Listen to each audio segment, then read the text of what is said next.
Now what is death? ஆகவே மரணம் என்றால் என்ன? Adam sinned. ஆதாம் பாவம் செய்கிறான். And what happened, you know? என்ன நடந்தது? We are going to see. You may say, sister, Adam sinned, but the Bible says he lived 930 years. சகோதரனே, சகோதரியே, ஆதாம் பாவம் செய்தான். ஆனா 900 ஆண்டுகளுக்கு மேலாக அவன் உயிர் வாழ்ந்தானே. 930 years the Bible says.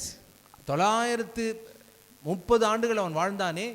Chapter 5 and verse 3 of Genesis. ஆதியாகமம் 5ஆம் அதிகாரம்.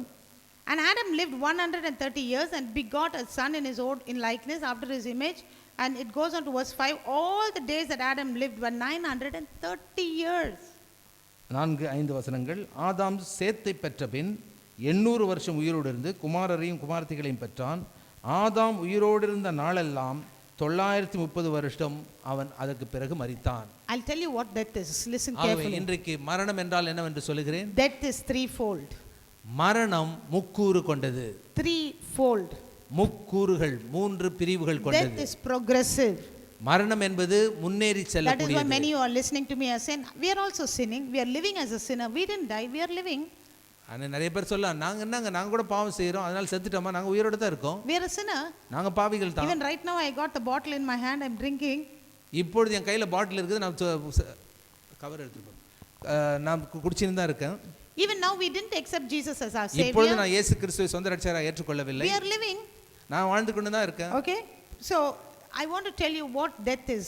ஆகவே நான் சொல்ற மரணம் என்றால் என்னவென்று. Death is progressive. Death is threefold. மரணம் என்பது முன்னேறி செல்லக்கூடியது. மரணம் என்பது முக்கூறுகளை கொண்டது. Write down.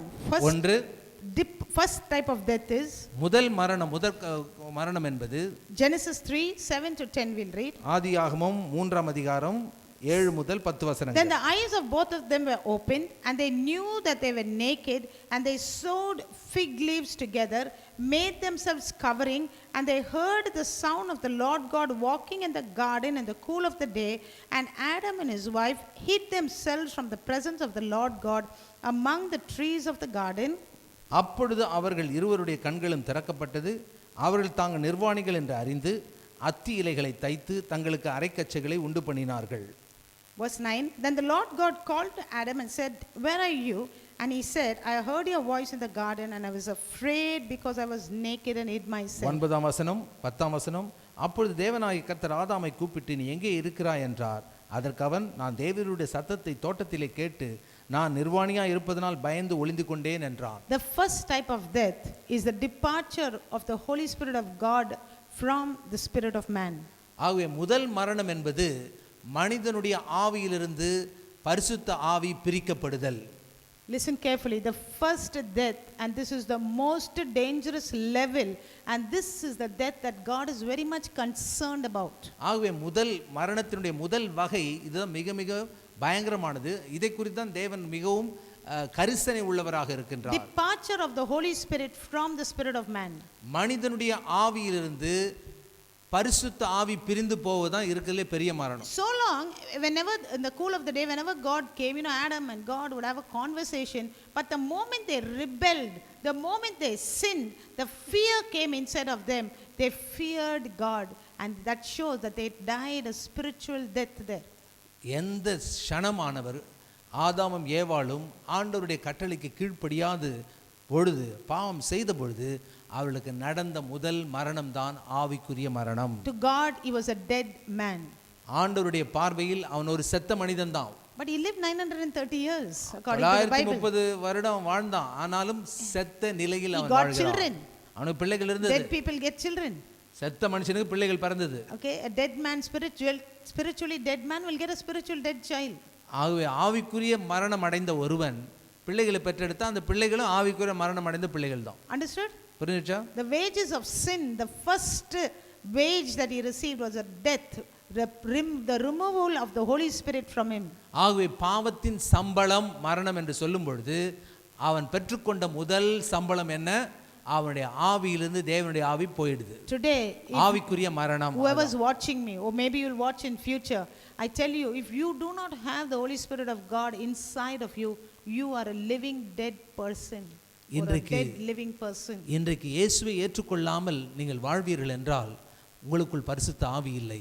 பரிசுத்த ஆவி இல்லாமல் வாழ்ந்து கொண்டிருக்கிற ஒவ்வொரு மனிதனும் ஆவிக்குரிய நிலையில் செத்த ஒரு மனிதன். You can be the most beautiful, actress or the beautician on this world, but you are a dead beautiful person. நீங்க ஒருவேளை மிக சிறந்த ஒரு நடிகனாகவோ நடிகையாகவோ அழகான ஆட்களாகவோ மற்றவர்களை அழகுபடுத்துபவர்களாகவோ இருக்கலாம், ஆனாலும் நீங்கள் அழகான செத்த You மனிதர்கள். can be the most handsome person. Without the Holy Spirit, you are a dead handsome person. நீங்க மிகவும் அழகு நிறைந்த வனப்பு நிறைந்த ஒரு மனுஷனாக இருக்கலாம், ஆனா பரிசுத்த ஆவி இல்லாமல் ரட்சிப்பு இல்லாமல் நீங்க ஒரு செத்த அழகான You நபர். can be the most richest man on this earth. You can be the most famous person on this earth. The most powerful position you can hold on this earth. But if you do not have the Holy Spirit inside of you, you are a dead powerful person, dead rich person. இன்றைக்கு நான் சொல்லுகிறேன், நீங்கள் மிக சிறந்த பணக்காரர்களாக மிகப்பெரிய பதவி வகிப்பவர்களாக இருக்கலாம், ஆனாலும் ரட்சிப்பின் மூலமாக நீங்கள் பெற்றுக்கொள்ளுகின்ற அந்த பரிசுத்த ஆவி உங்களுக்குள் இல்லை என்றால் நீங்கள் செத்த பணக்கார பெரும்புகழ் பெற்ற மனிதர்கள். So don't be so proud that you are living, so rich, so beautiful, so handsome, so influential. To God, you are a dead person. ஆகவே நீங்க உங்களுடைய நிலையை குறித்து, உங்களுடைய பணத்தை குறித்து, உங்கள் அழகை குறித்து, உங்களுடைய சொத்தை குறித்து, செல்வத்தை குறித்து மேன்மை பாராட்டுதீங்க. ஆண்டவருடைய பார்வையிலே நீங்கள் செத்த மனிதர்கள். But today we are in that period of grace. ஆனா நான் சொல்லுகிறேன் நண்பர்களே, நற்செய்தி என்னவென்றால் நாம் வாழ்ந்து கொண்டிருப்பது கிருபையின் The காலம். Holy Spirit can come back to you this moment, because this is the dispensation of the work of the Holy Spirit, the ministry of the Holy Spirit taking place in this time. இன்றைக்கு இந்த காலத்துல நீங்கள் இயேசுவை ஏற்றுக்கொள்ளும் பொழுது மீண்டும் பரிசுத்த ஆவி உங்களுக்குள் வரக்கூடிய ஒரு காலகட்டத்தில் நாம் இருக்கின்றோம். Ask the Holy Spirit, Lord, come into my life. கேளுங்க, பரிசுத்த ஆவியானவரே என் உள்ளத்தில் வாரும், I need you. எனக்கு நீர் Come தேவை, into my heart. என் வாழ்க்கையில் வாரும். The second death I'm talking about, இரண்டாவது நான் சொல்லுகின்ற மரணம், the departure of man from the presence of God. தேவனுடைய பிரசன்னத்திலிருந்து ஒரு மனிதன் பிரிக்கப்படுதல் தான் இரண்டாவது மரணம். Genesis 3 and 20. ஆவிக்குரிய மரணம், இரண்டாவது தேவனுடைய பிரசன்னத்திலிருந்து பிரிக்கப்படுகிற Genesis மரணம். 3 and 23. ஆதியாகமம் 3ஆம் அதிகாரம் 23ஆம் வசனம். Therefore the Lord God sent him out of the garden of Eden to tend the garden from which he was taken. So he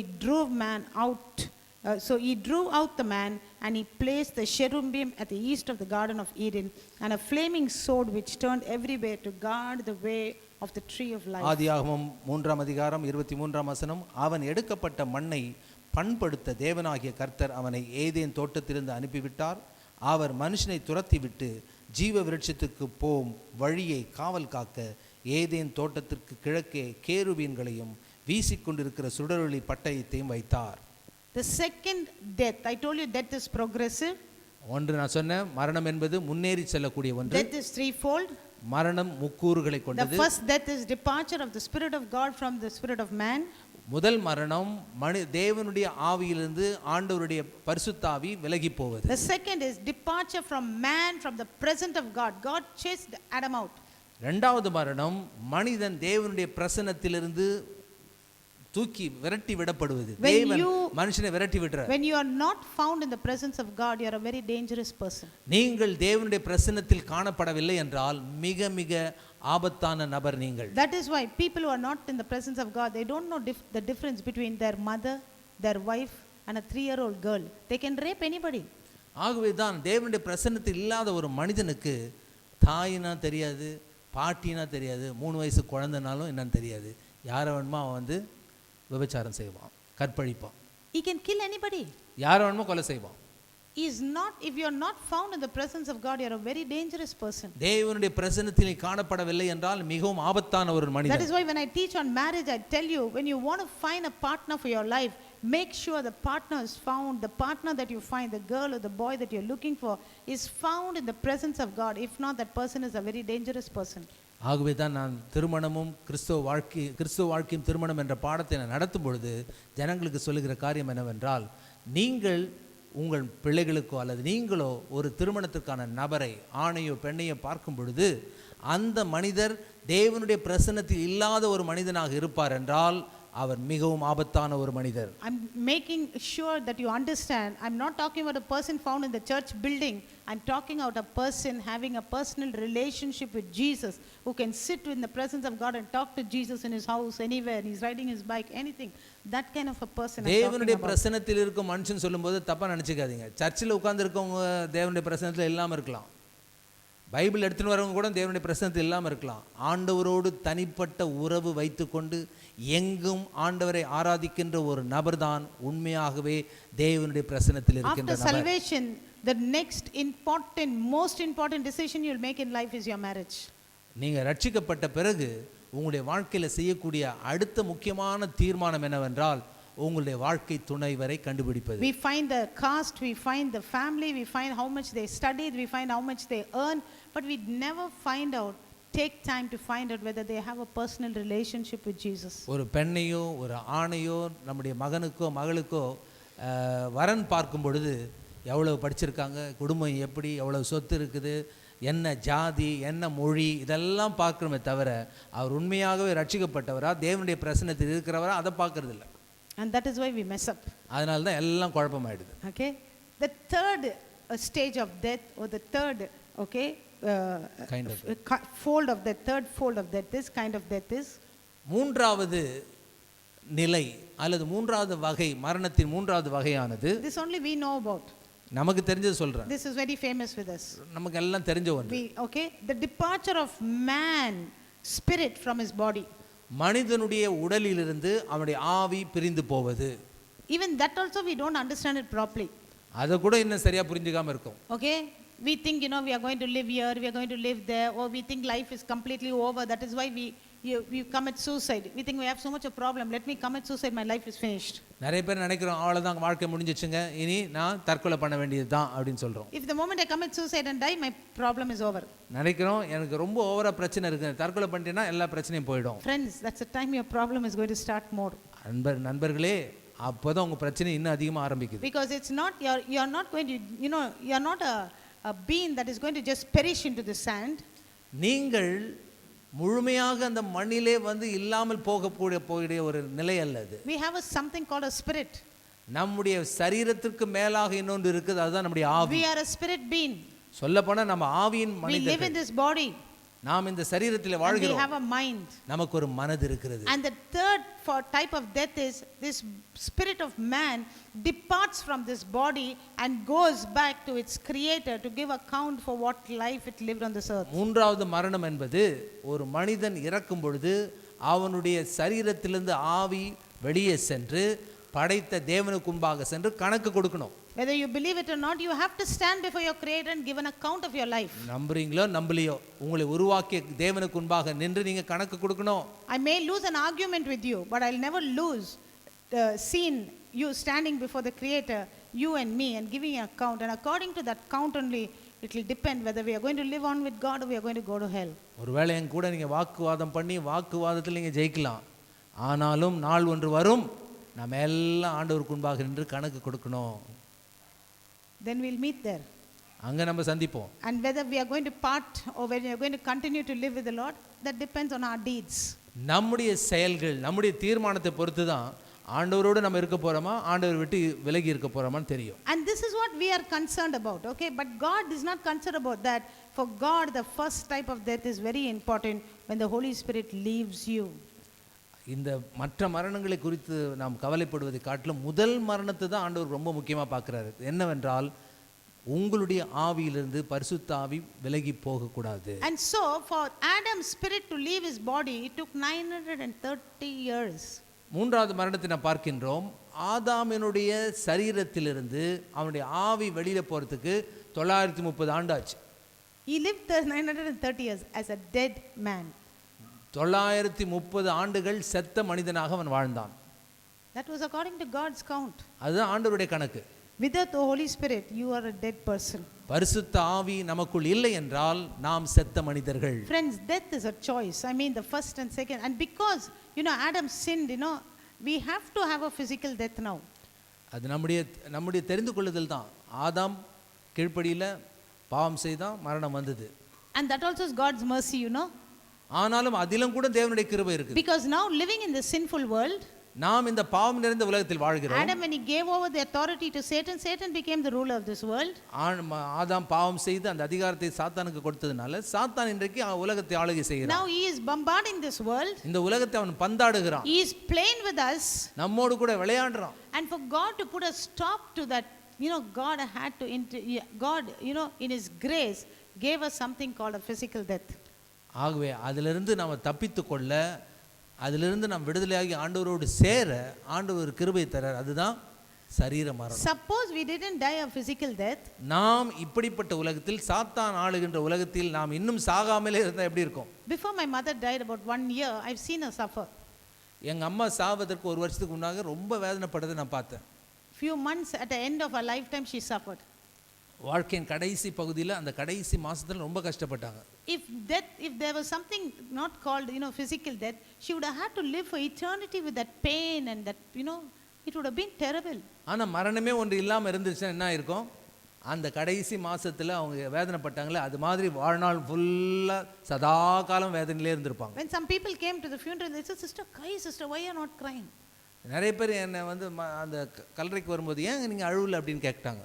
But I was looking at my mother, I was thinking how happy she must be in the presence of God. நான் எங்க அம்மாவை யோசித்து பார்த்தேன். எங்க அம்மா இயேசுவை ஏற்றுக்கொண்டதுனால தேவனுடைய பிரசன்னத்தில் எவ்வளவு சந்தோஷமா அவங்க இருப்பாங்க. Even to see a body, in that beautiful white dress, and to see her so peaceful, the body itself like that, how peaceful a spirit must be there with the Creator. எங்க அம்மாவுக்கு அந்த நேரத்தில் ஒரு வெள்ளை dress போட்டிருந்தாங்க. முகம்லாம் அமைதியா இருந்துச்சு. செத்த அந்த நிலையிலே இவ்வளோ அமைதியா இருக்காங்களே, அப்போ தேவனுடைய பிரசன்னத்தில் அதே வேளையில் எவ்வளோ அமைதியாக அவங்க இருந்திருப்பாங்க. So I knew the reality. I was saying, God, thank you, Lord, for redeeming her from this pain of that body. அப்போ ஆண்டவருக்கு நான் நன்றி செலுத்துறேன். ஆண்டவரே, இந்த சரீர வேதனையிலிருந்து எங்களை நீர் விடுதலையாக்கி உம்முடைய பிரசன்னத்தில் கொண்டு வருகிறீரே, உமக்கு நன்றி. Friends, death was not created to kill us. Death was our choice. மரணம் என்பது நம்மை சாகடிக்க அல்ல, அது நாம் தெரிந்து கொண்ட ஒரு காரியம். If Adam didn't have to sin, and if we were having a relationship with God and lived on for eternity, it would have been a different completely story. ஆதாம் பாவம் செய்யாமல் கீழ்ப்படியாமல் உண்மையுள்ளவனாக இருந்தால், கீழ்ப்படிந்து உண்மையுள்ளவனாக இருந்தால், இன்று வரை தொடர்ந்து நாம் நல்ல அருமையான நிலையில தான் நாம் சாகாமல் நல்ல நிலையில் இருந்திருப்போம். It would have been heaven on earth. பூமியிலே பரலோகத்தை அனுபவித்துக் கொண்டிருந்திருப்போம். But even now we can live heaven on ஆனாலும் earth. நண்பர்களே, இந்த மோசமான உலகத்தில் இன்னும் நாம் பரலோகத்தை அனுபவிக்க முடியும். By the end of this week you will come to know how. எப்படி என்று இந்த வாரத்தின் முடிவிலே கண்டுகொள்வீர்கள். Okay, we cannot study everything in one day. ஒரே நாள்ல எல்லாத்தையும் நாம் பார்க்க முடியாது. So death was not created to kill us, but Adam chose to be killed by death. ஆகவே மனிதனை கொல்ல தேவன் மரணத்தை உருவாக்கவில்லை. ஆதாம் தன்னைத்தானே கொல்ல மரணத்தை அவன் தெரிந்து கொண்டான். He disobeyed God. அவன் தேவனுக்கு கீழ்ப்படியாமல் இருந்தான். He rebelled against God. அவன் முரட்டாட்டம் பிடித்தான். He gave power to death. மரணத்துக்கு வல்லமையை கொடுத்தான். And Satan used that opportunity. சாத்தான் அந்த வாய்ப்பை பயன்படுத்தினான். He came and said, God, you said it, God. ஆண்டவரே, சாத்தான் சொல்றான், நீர் இப்படி சொன்னீங்களா ஆண்டவரே? Now he sinned. இப்ப பாவம் செய்துட்டான். Kill him. அவனை சாவடிங்க. Kill him, God. சாவடிங்க ஆண்டவரே. You said you'll surely kill him, no? அவனை நிச்சயமா சாகவே சாவான்னு சொன்னீங்க இல்லையா? சாவடிங்க. Because he's an accuser of the brethren. அவனை குறித்து பைபிள் என்ன தெரியுமா சொல்லுது? சகோதரர்களை குற்றப்படுத்துகிறவன். So now we are coming nearer to the answer of why God had to die. இப்பொழுது நாம் நம்முடைய கேள்விக்கு ரொம்ப பதிலுக்கு ரொம்ப கிட்ட நெருங்கி இருக்கோம். அந்த கேள்வி என்னவென்றால், ஏன் இயேசு சிலுவையில் மரிக்க வேண்டும்? Uploaded in the YouTube. You can turn to People's New Life Fellowship and you can watch our messages. எங்களுடைய செய்திகள் எல்லாம் யூடியூப்ல அப்லோட் ஆகி கொண்டிருக்கின்றது. ஆகவே நீங்கள் அதில் தொடர்ந்து காண வேண்டும் என்றால் People's New Life Fellowship என்ற நீங்கள் டைப் பண்ணீங்கன்னா அந்த யூடியூப்ல அந்த செய்திகள்